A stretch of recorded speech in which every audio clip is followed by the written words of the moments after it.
ওয়ান্তন পছন্দ করে না এমন মানুষ আমার মনে হয় খুব কমই আছে। আমার তো অনেক পছন্দের একটা খাবার। সাথে যদি স্যুপ হয় তাহলে তো সোনাই সোহাগা। যাই হোক, সবার পছন্দের খাবারটা আজকে আমি খুব সহজেই বানিয়ে ফেলবো। চলেন তাহলে দেরি না করে রেসিপিটা দেখে নিই।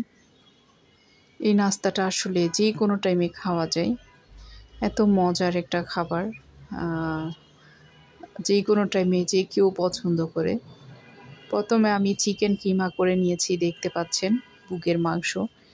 সাথে আপনারা চিংড়িও দিতে পারেন, চিংড়ি দিলে আরও বেশি মজার হয়। তারপর হচ্ছে এখানে আমি দিয়ে দিব এক এক করে গাজর কুচি। আপনারা চাইলে স্প্রিং অনিয়ন দিতে পারেন, মানে পেঁয়াজের কলি থাকলে সেটাও কুচি করে দিতে পারেন। গাজর কুচি দিয়ে দিয়েছি।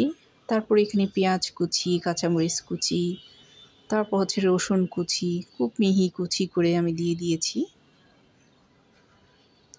এরপরে আমি দিয়ে দিব এখানে গোলমরিচের গুঁড়া। তারপরে দিয়ে দিচ্ছি এখানে আমি সয়া সস, লবণ দিয়েছি স্বাদ মতো। এরপরে এখানে আমি দিয়ে দিচ্ছি হচ্ছে সয়াবিন তেল। খুব গরম করে আমি কিছুটা পরিমাণে সয়াবিন তেল দিয়েছি। খুব ভালো করে একটু মিক্স করে নিচ্ছি।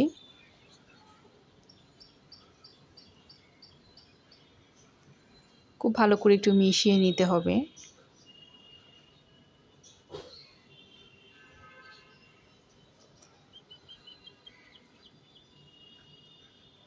এই যে খুব ভালো করে মিশিয়ে নেওয়া হয়ে গিয়েছে। যেহেতু আমি রেডিমেড শিট দিয়ে বানাবো, তাই আমি এই যে রেডিমেড শিটটা বের করে নিচ্ছি। ডিপ ফ্রিজে থাকলে বেশ কিছু সময় আগে কিন্তু বের করে নেবেন, আর না হয় এটা খুলতে অনেক বেশি ঝামেলা হবে, অনেক সময় ছিঁড়েও যায়। শিটটা আমি খুব সুন্দর করে খুলে তারপর হচ্ছে আমি সমান ভাগে কেটে নিব। ডিপ ফ্রিজে থেকে আগেই বের করে রাখবেন। এটা সারাদিন নিচে থাকলেও কিন্তু নষ্ট হয় না। রেডিমেড শিট দিয়ে আমার কাছে ভালো লাগে, কারণ অনেক বেশি ক্রিস্পি হয় আসলে, আর বাসায় বানানো এগুলা অনেক ঝামেলা। এখন আমি একটা কাঁচি দিয়ে খুব সমান করে কেটে নিচ্ছি। আপনারা চাইলে ডাবল লেয়ার করেও বানাতে পারেন, অথবা একদম পাতলা এক লেয়ার দিয়েও বানাতে পারেন। দেখতে পাচ্ছেন আমি একটুখানি কিমা দিয়েছি। এরপরে আমি এখানে দিয়ে দিব হচ্ছে এই যে ময়দা গুলে আমি এইভাবে করে নিয়েছি, কারণ এটা না দিলে কিন্তু খুলে যাবে, কোনোভাবেই লাগবে না। এটা দিলে একদম খুব শক্ত করে লেগে যাবে, আটার কাজ করবে আর কি। আপনারা চাইলে ডিমও দিতে পারেন। এই যে আমি এক কর্নার এইভাবে একটু লাগিয়ে দিলাম ময়দা। এরপরে হচ্ছে এই যে সিল করে দিয়েছি। এভাবে করে সবগুলো বানিয়ে নিব আর কি। আরও একটা বানিয়ে দেখাচ্ছি। আপনারা চাইলে এই যে পাতলা এইভাবে করেও করতে পারেন, সেটাও দেখিয়ে দিচ্ছি। আমি 2 লেয়ার করে দিলাম, যেহেতু অনেক বেশি পাতলা হলে অনেক সময় কিমাটা হয়তো সেদ্ধ হবে না, দেখা যাবে উপরে শীটটা লাল হয়ে যাবে।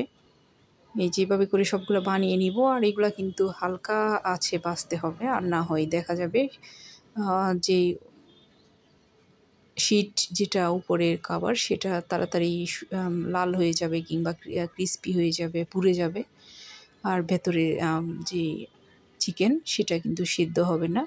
তাই একদম লো হিটে আপনারা এগুলা ভাজবেন। এই যে আমি তেলটা আগে থেকে গরম করে নিয়েছি, অনেক বেশি গরম হয়ে গিয়েছিল, তাই আমি পরে দিয়ে চুলাটা নিভিয়ে দিয়েছিলাম। কারণ হাই হিটে যদি অনেক বেশি গরমে দেয়া হয় তখন কিন্তু এই ওয়ান্তন কিন্তু পুড়ে যাবে, আর কিমাটা ভিতরে সিদ্ধ হবে না। তাই লো হিটে আস্তে আস্তে করে কিন্তু এপিট ওপিট করে ভেজে নিতে হবে। আমি উল্টে পাল্টে এগুলো সব ভেজে নিব। এখানে আর কোনো কাজ নেই, জাস্ট ভেজে নিলেই হয়ে যাবে। হালকা আছে, একটু গোল্ডেন ব্রাউন করে ভেজে নিতে হবে।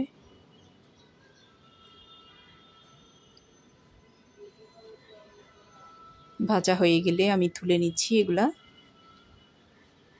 আর আপনারা চাইলে স্যুপের সাথে এটা সার্ভ করতে পারেন, অথবা সস দিয়েও সার্ভ করতে পারেন।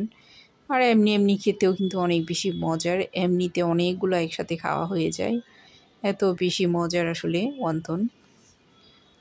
আমার পরিবারে তো সবাই পছন্দ করে। আর যে শিটটা দিয়ে আমি অন্থন করেছি সেটা দিয়ে আপনারা সমোসা, রোল যে কোনো কিছু বানাতে পারবেন। এই যে রেডি হয়ে গিয়েছে আমার অন্থনগুলো, এত ক্রিস্পি, এত মজা হয়েছে, আপনারা না বানালে বুঝবেনই না যে কত মজার হয়। ভালো লাগলে লাইক কমেন্ট করবেন, সাবস্ক্রাইব করবেন। আজ এতটুকু। আসসালামু আলাইকুম। সবাই ভালো থাকবেন আর আমাদের জন্য দোয়া করবেন। আল্লাহ হাফেজ, ফি আমানিল্লাহ।